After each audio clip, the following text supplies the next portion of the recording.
The sustainability focus in private assets has grown significantly over the past years, and this is what we will be talking about in this episode.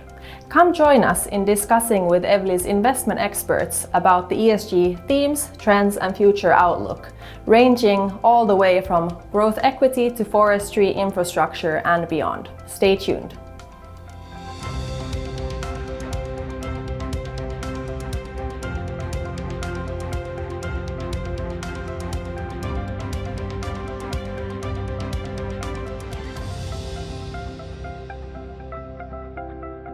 Talking about the sustainability angle, where do you see the main impact areas within infrastructure?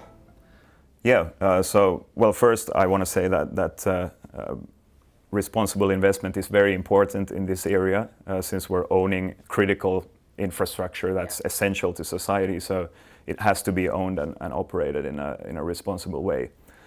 But then looking at the different parts of ESG, I'd say environmental is very important. In some sectors of infrastructure, you just inherently you have a pretty high carbon footprint. But then you also have things like investing in renewable energy and the energy transition, which is clearly something we have to do from a sustainability perspective. But also aside from renewable energy, in other sectors as well, we're seeing a move towards more greener infrastructure, so new forms of mobility, for example. And the good news is that in unlisted infrastructure, the funds that we invest in, they typically take majority and control positions in the assets and companies that they own. So they're really in control, they're in the driver's seat and can drive this transition or the green sustainability journey of the underlying companies. Yeah, and given the high potential to make an impact, how come there aren't more of these pure play impact funds within the area?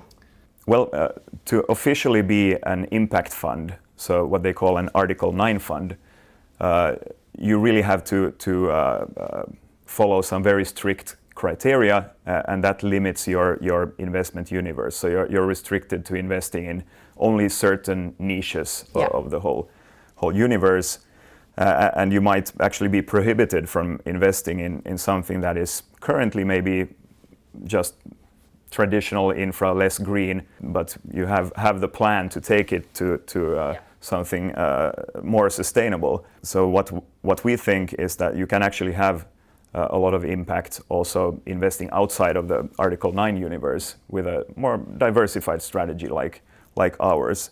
So we do promote ESG factors. We work actively with our managers and our funds to do this.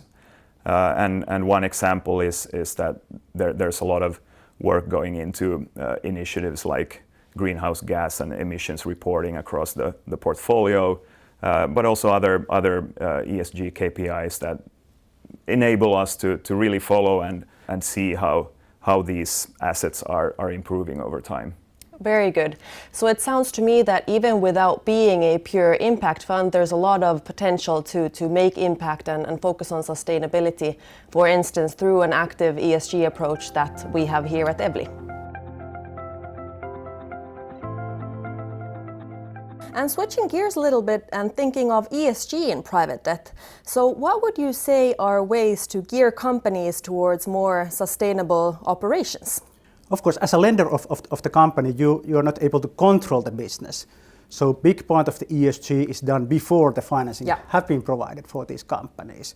So in the loan documentation, it has to be noticed that, okay, how do you take ESG into account? And it started, of course, first with exclusion, so only provide financing for certain sectors or excluding some of the sectors.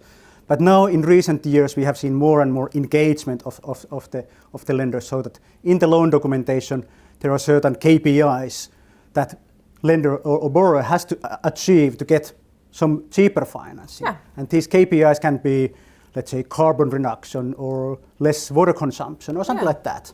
So it's taking that into account in the loan documentation. Yeah. But from an investor's perspective, one may argue that attaining a lower interest margin would be less attractive. So how do you see this potential dilemma? That's very true. So of course, it might be better that companies have to pay more if they don't achieve those goals.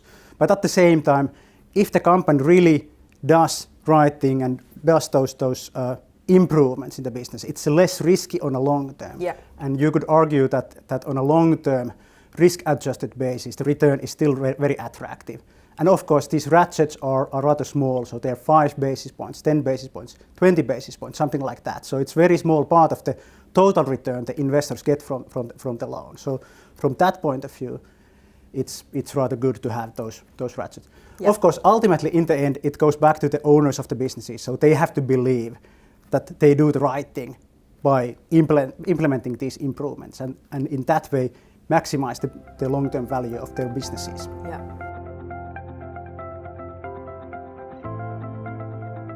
How do you see ESG in private equity, and are there possible differences across markets? Yeah, I mean, we focus on the developed world, so ESG has been obviously in the focus for decades as well. Europe tends to be ahead of the curve, particularly in Northern Europe, but US is following suit as well. I think we as investors are actually demanding, more on the ESG front from our managers than previously, and that obviously is a good thing to do. We try to help some of our weaker GPs through side letters and different kind of actions to make sure that they improve on the ESG front as well. I think today the biggest weakness on the ESG front is still how do you sort of adapt that ESG policies down to the company level as well. Make sure that it's on the board agendas of every single company, because ESG is good business, and that's really the key part that we also stress to our managers. But there's a good buzz around ESG and private equity. Talking about sustainability in private equity, of course, sustainability and ESG have been high on the agenda of private equity investors. But what would you say are concrete ways for investors to enforce sustainability within their portfolio and portfolio companies? Yeah, this has clearly been an area where there's been an enormous amount of attention, both in terms of traditional funds who are paying a lot more attention to what is happening within portfolio companies, and then also, of course, the rise of various kinds of impact-related funds. And I think what is clear is that the industry is still at a somewhat young point in terms of really incorporating this. For instance, in terms of trying to measure ESG, we see certainly a number of efforts to try to standardize what's a very confusing mixture of metrics that get used in many different contexts. And even when it comes to creating these measures, then you sort of think about how do you benchmark them for the industry or the period of time and the like. There's certainly not easy answers, but I think that when you look, for instance, at the academic research being done here, I think we have at least a few clues as to how to do this in a better way, and to try to really help the industry try to think through what are some of the consequences of the investments.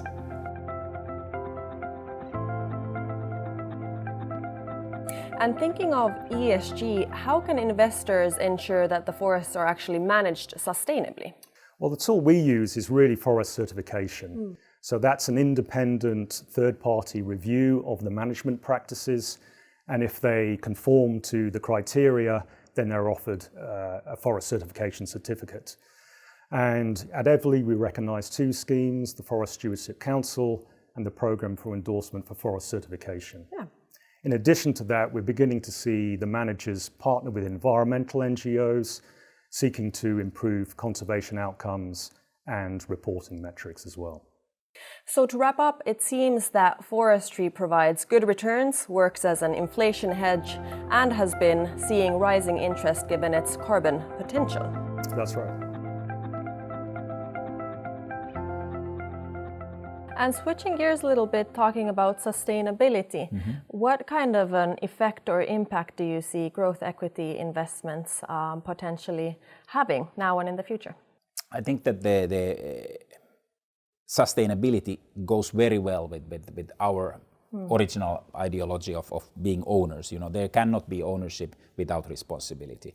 The ownership of a company, ownership of a house, or ownership of a field, it is a responsibility that has kind of both negative and positive outcomes. And as an owner, you need to recognize that. And I think that's one of the, again, super exciting parts of our work, that we are able to take that, both the kind of the responsibility and kind of show our view for the companies, that how we are viewing their future and where should they go. Yeah. And what would you say are some concrete ways to integrate sustainability into the investment process? So there are many concrete ways, and then obviously we start, and it's a quite long journey when you're talking about the whole, we are owners with these companies typically, years. So prior to investment, it's about shareholders' agreement. How do we share the work in sustainability? Then it's about KPIs. What KPIs do we follow? What KPIs do we need to report? What KPIs are meaningful for the company?